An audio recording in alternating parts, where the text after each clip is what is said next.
Fala fera retado, fala fera retada, estamos dando início a um super projeto aqui no YouTube chamado Físicos do YouTube, a união de vários professores de física para fazer você mandar bem na prova do Enem. Se liga que esse projeto vai acontecer sempre na segunda, na quarta e na sexta-feira, dividido por frentes. Cada aula será dividida em duas partes, a primeira parte com a teoria e a segunda parte com exercícios. Por exemplo, a nossa aula de hoje vai ser exercícios sobre introdução à eletrodinâmica, corrente elétrica e leis de Ohm. Então, se você não assistiu a aula teórica, volta lá no canal Física Total do professor Ives Urquiza. O card aqui em cima vai levar você direto para a aula. Assista a teoria e vem aqui fazer as questões comigo. Mas se você já assistiu, então segue no vídeo que nós vamos resolver questões muito boas. Se liga que na descrição do vídeo eu vou deixar um link com todos os canais que estão participando desse projeto, assim como uma playlist para você acompanhar as aulas em sequência e também um link para você baixar o material com as questões que nós vamos resolver hoje. Cai matando o dedo no like, se inscreva no nosso canal e vamos juntos em busca do seu sucesso. Roda a vinheta!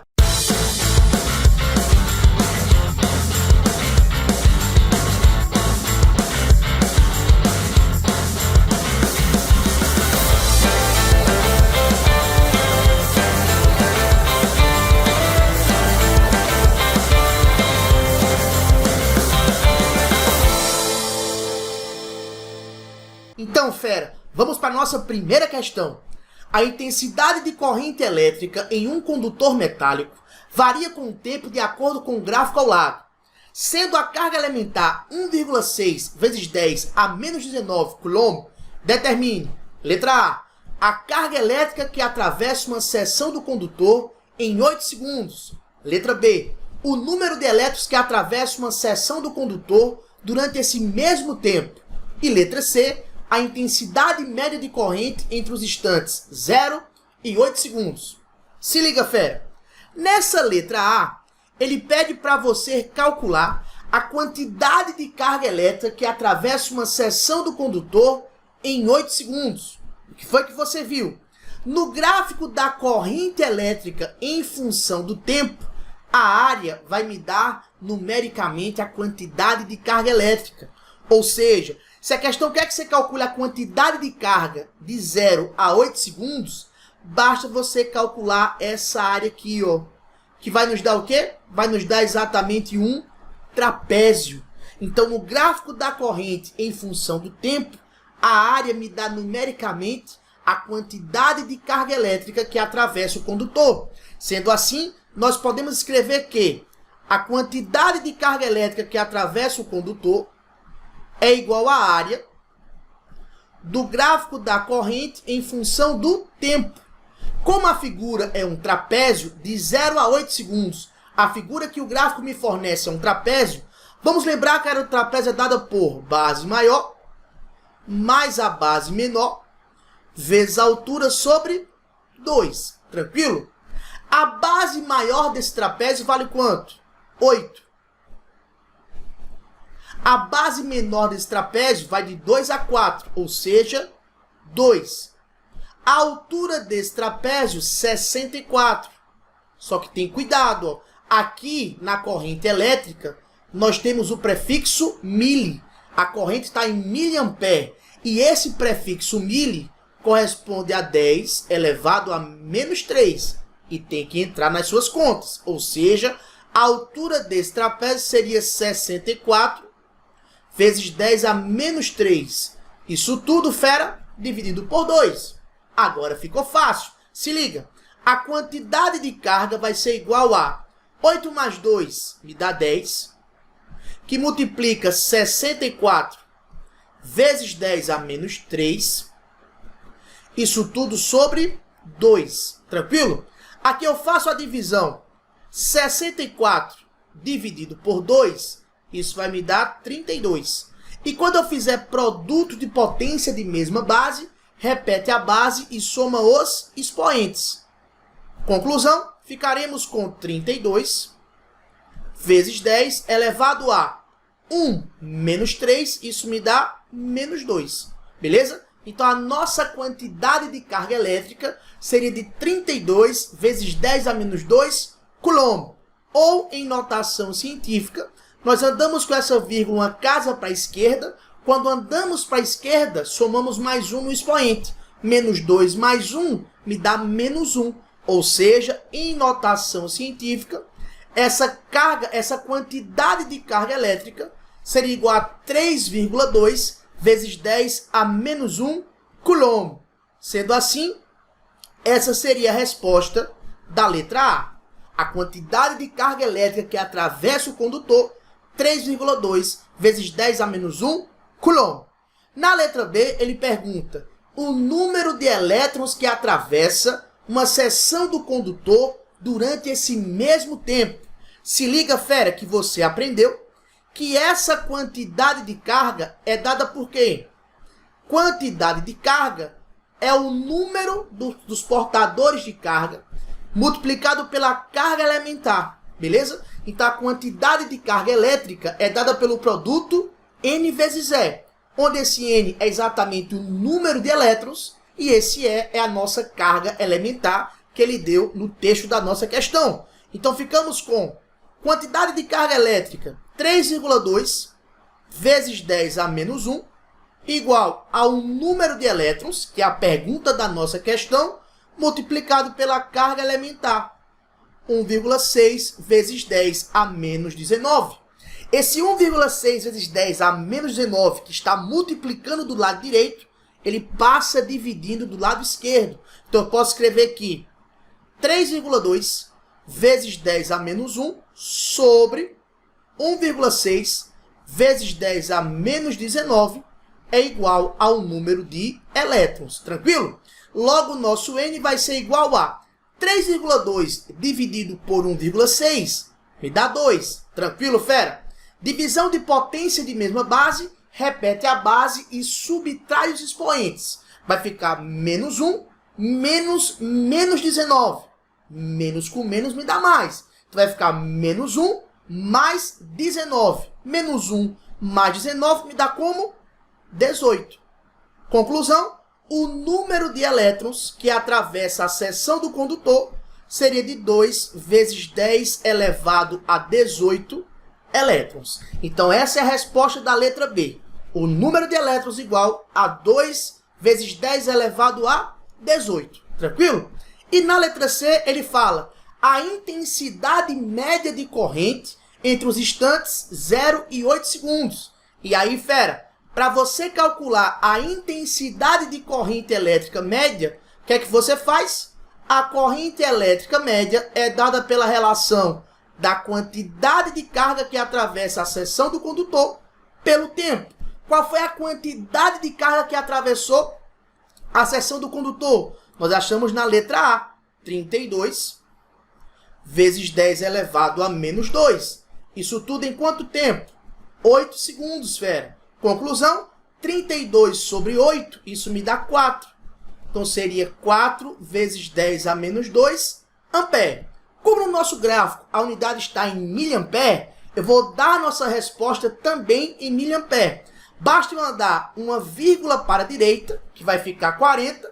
Quando eu ando para a direita, subtrai 1 no expoente. Então, ficaria 40 vezes 10 a menos 3. Conclusão, a nossa corrente elétrica seria igual a 40 vezes 10 a menos 3 ampere, só que 10 a menos 3 corresponde ao prefixo mili, ou seja, a nossa resposta seria de 40 miliampere. Então, na alternativa C, a intensidade de corrente média seria, a intensidade de corrente elétrica média seria de 40 miliampere. Tranquilo? Então, tá aí uma questão para vocês, para revisar essa parte de corrente elétrica. Mas agora, vamos para as questões que já caíram na sua prova do Enem. Vem comigo! A questão 2 caiu no Enem 2017. Olha só. Dispositivos eletrônicos que utilizam materiais de baixo custo, como polímeros semicondutores, têm sido desenvolvidos para monitorar a concentração de amônia em granjas avícolas. A polianilina é um polímero semicondutor que tem o valor de sua resistência elétrica nominal quadruplicado quando exposta a altas concentrações de amônia. Na ausência de amônia, a polianilina se comporta como um resistor ôhmico e a sua resposta elétrica é mostrada no gráfico. O valor da resistência elétrica da polianilina na presença de altas concentrações de amônia em ohm é igual a... Então se liga, fera, que ele fala que a polianilina, na ausência de amônia, se comporta como um resistor ôhmico. E aí você viu na nossa aula teórica que um resistor ôhmico é um resistor que apresenta resistência elétrica constante. Tranquilo? Só que se liga, o gráfico da questão mostra o comportamento da polianilina sem a presença de amônia.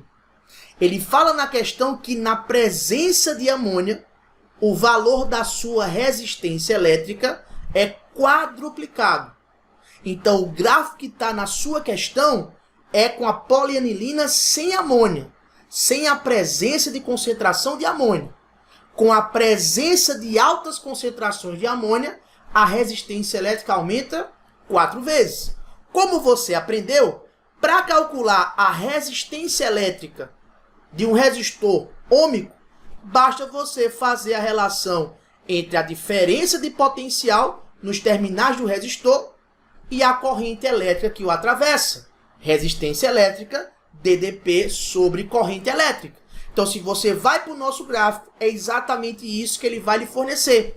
A diferença de potencial e a corrente elétrica. Então, você escolhe qualquer um desses pontos para calcular o valor dessa resistência. Para a nossa questão, eu vou escolher esse ponto aqui.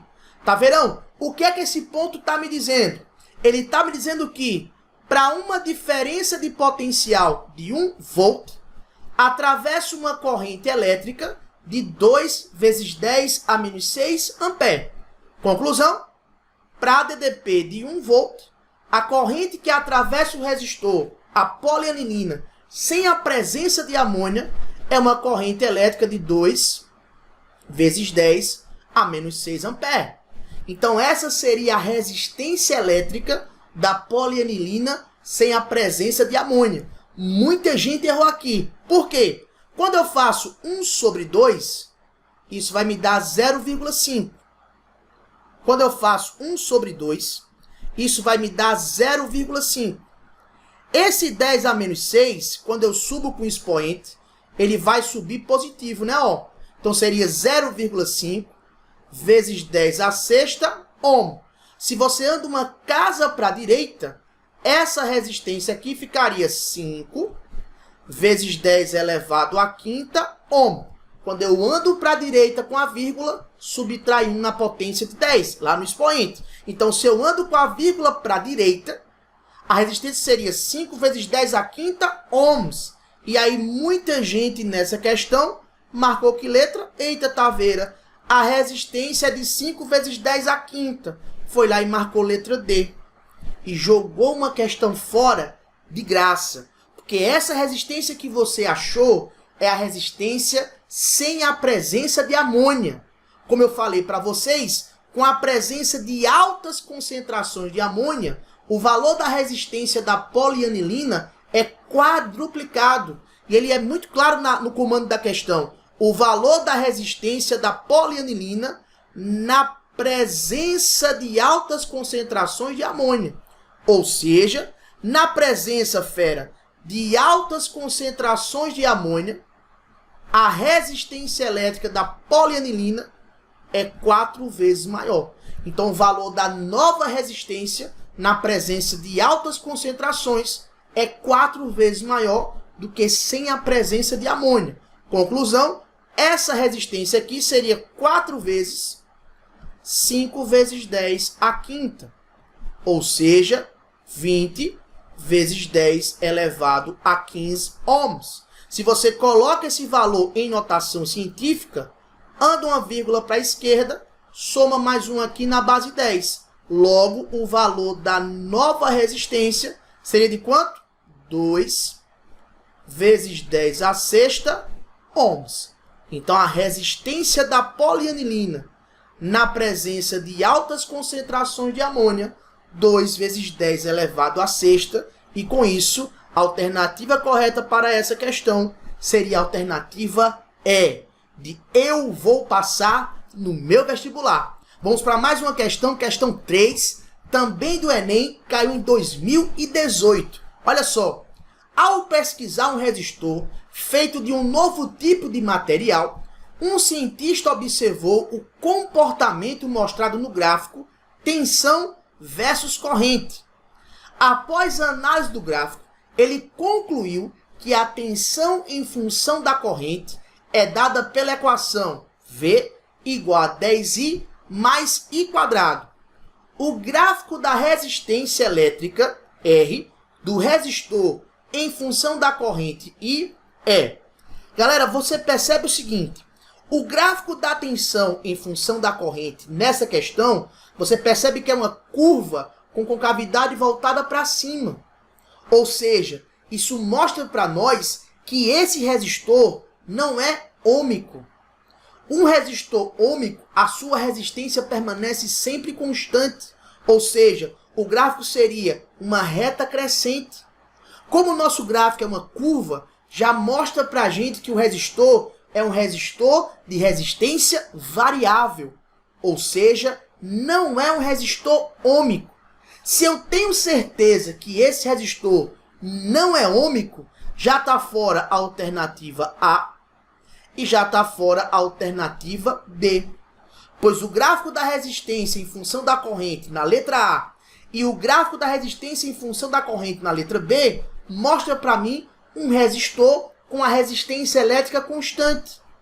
Mas esse resistor em questão não é um resistor ômico, porque o gráfico da tensão da DDP em função da corrente é uma curva.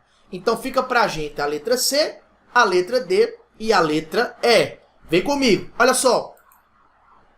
A função que ele mostrou para a gente foi essa. V igual a 10I mais I quadrado. Se liga, fera. Alguns professores e alguns livros usam para DDP a letra V. Outros professores e alguns livros usam para DDP a letra U. Eu, particularmente, identifico como DDP, diferença de potencial, a letra U. Mas nessa questão está V. Não tem nenhum problema. V ou U para a tensão é a mesma coisa. Tá vendo como é que eu vou saber o comportamento da resistência elétrica em função da corrente, se ele me deu uma equação, se ele me deu uma relação onde mostra a DDP variando com a corrente? Fera, vamos lembrar o seguinte. Como foi que você aprendeu a calcular resistência elétrica? Ó, tá vendo? Eu aprendi que resistência elétrica é DDP sobre corrente. Então eu vou chegar aqui nessa função e vou fazer o quê? Eu vou dividir pela corrente elétrica dos dois lados. Olha só, desse lado esquerdo eu vou dividir pela corrente elétrica e desse lado direito eu também vou dividir pela corrente elétrica. Se eu fiz do lado esquerdo o que eu fiz do lado direito, isso não altera em nada a minha equação, concorda? Só que eu sei que DDP sobre corrente, fera, isso é resistência elétrica. Ó. DDP sobre corrente, resistência elétrica. 10I sobre I me dá 10. I quadrado sobre I, isso me dá I. Pronto. Eu acabei de achar a função que mostra como a resistência varia com a corrente elétrica. E aí, se você prestar atenção, essa função aqui é uma função do primeiro grau. É uma função do primeiro grau. Se é uma função do primeiro grau, a resistência elétrica varia com a corrente e o comportamento do gráfico tem que ser uma reta crescente, já que o nosso coeficiente angular aqui é positivo. Ó. Então, a resistência varia com a corrente, obedecendo uma função do primeiro grau. Então, o gráfico só pode ser uma reta. Eu já disse a vocês que estava fora a letra A e a letra B. pois não se trata de um resistor ôhmico, e nesse caso, como eu acabei de descobrir a relação entre a resistência e a corrente elétrica e é uma função do primeiro grau, o gráfico só pode ser uma reta. Então está fora aqui a letra E. Então ficamos com a letra C e com a letra D. O que eu vou fazer aqui agora? Tá vendo? Aonde é que esse gráfico deve iniciar? Fera, quando a corrente elétrica for zero, a nossa resistência inicial vai ser igual a quanto? 10 ohms. Então, quando a corrente elétrica for zero, a nossa resistência inicial tem que ser igual a 10 ohms. Então, você vai no gráfico e procura para a corrente zero, a resistência de 10 ohms. Se você for aqui na letra C, para a corrente zero, a resistência também é zero. Isso aqui está fora. Mas se você vai para a alternativa D, quando a corrente é zero, a resistência elétrica inicial, 10 ohms. Conclusão, essa vai ser a nossa alternativa correta. Beleza? Então, nessa questão de 2018, alternativa correta, letra D, de detonando na sua prova do Enem. Vamos lá para mais uma questão? Vem comigo. Olha só. Questão 4 caiu no Enem PPL 2014. Vem lá. Recentemente foram obtidos os fios de cobre mais finos possíveis, contendo apenas um átomo de espessura, que podem futuramente ser utilizados em microprocessadores. O chamado nanofio, representado na figura, pode ser aproximado por um pequeno cilindro de comprimento 0,5 nanômetro. A seção reta de um átomo de cobre é de 0,05 nanômetro quadrado e a resistividade do cobre é de 17 ohms vezes nanômetro. Um engenheiro precisa estimar se seria possível introduzir esses nanofios nos microprocessadores atuais. Um nanofio utilizando as aproximações propostas possui resistência elétrica de quanto? E aí, fera, você percebe que nessa questão ele está dando para você as características do nanofio. Ele fornece o comprimento, fornece a área e fornece a sua resistividade. Para isso, nós vamos precisar utilizar o quê? A segunda lei de Ohm. Tá, fera? Como é a segunda lei de Ohm? Ora, a segunda lei de Ohm vai nos dizer que a resistência elétrica é igual à resistividade, que é o ρ, que multiplica o comprimento do fio sobre a área de secção transversal. Então, perceba que nessa questão ele fornece exatamente as características do resistor, as características do nanofio, o comprimento, a resistividade e a área de seção transversal. Se liga, se eu pego a resistividade, a questão me falou que a resistividade é de quanto? 17 ohm nanômetro. Então vamos colocar aqui. 17. A unidade eu vou colocar de vermelho para você prestar atenção aqui num pequeno detalhe. 17 ohm nanômetro. Tranquilo? O comprimento do fio, o comprimento do nanofio, 0,5 nanômetro. Então 0,5. A unidade eu vou colocar de vermelho aqui, fera, 0,5 nanômetro. Tranquilo? Isso tudo sobre a área. Tá vendo? Quanto vale a área do nanofio? Tá aqui 0,05 nanômetro quadrado. 0,05 nanômetro quadrado. Por que eu coloquei as unidades de vermelho? Muita gente chega nessa questão e quer transformar as unidades para o sistema internacional. Nanômetro quer transformar em metro. Inclusive, ele fala na questão que um nanômetro é 10 a menos 9 metros, né? Então, quer transformar o nanômetro para metro. Quer transformar o nanômetro quadrado para metro quadrado.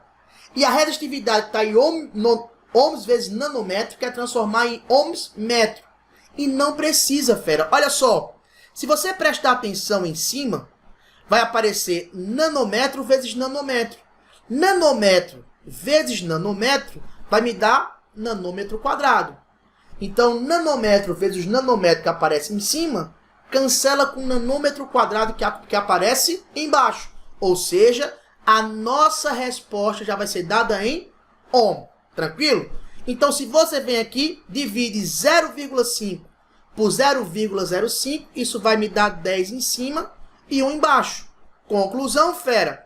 A resistência elétrica do nanofio vai ser de 10 vezes 17. Ou seja, uma resistência elétrica de 170 ohms. A resistência desse nanofio é uma resistência de 170 ohms. Com isso, a alternativa correta para a nossa questão, a alternativa é de eu vou passar na prova do Enem. Vamos lá para a nossa última questão dessa aula sobre introdução à eletrodinâmica. Também caiu na prova do Enem. Nesse caso, Enem 2011. Olha só. A resistência elétrica e as dimensões do condutor. A relação da resistência elétrica com as dimensões do condutor foi estudada por um grupo de cientistas por meio de vários experimentos de eletricidade. Eles verificaram que existe proporcionalidade entre resistência elétrica e o comprimento, dada a mesma secção transversal A, resistência elétrica R e área da secção transversal A, dado o mesmo comprimento L, e comprimento L e a área da secção transversal A, dada a mesma resistência R. Considerando os resistores como fios, pode-se exemplificar o estudo das grandezas que influem na resistência elétrica utilizando as figuras seguintes. As figuras mostram que as proporcionalidades existentes entre resistência e comprimento, resistência e área, e entre o comprimento e a área são respectivamente. Olha só, nessa primeira figura, o que é que você percebe? A área permanece constante. A área é A, o comprimento aqui do fio do cilindro é L e a resistência é R. Mantendo-se a área constante, dobrando o comprimento do fio, nós dobramos a resistência elétrica. Então, dobrando o comprimento do fio de L para 2L, perceba que a resistência saiu de R para 2R. Ou seja, para a área constante, eu tenho que a resistência elétrica é diretamente proporcional ao comprimento. Tranquilo? Para a área constante, resistência elétrica e comprimento do fio são grandezas diretamente proporcionais. Já na segunda figura, ele mantém o comprimento constante, L em cima, L embaixo. Dobrou a área da secção transversal, mas a resistência elétrica caiu a metade. Então, eu mantenho o comprimento do fio constante, dobro a área da secção transversal, a resistência caiu pela metade. Conclusão, para o comprimento do fio constante, a resistência elétrica e a área são grandezas inversamente proporcionais.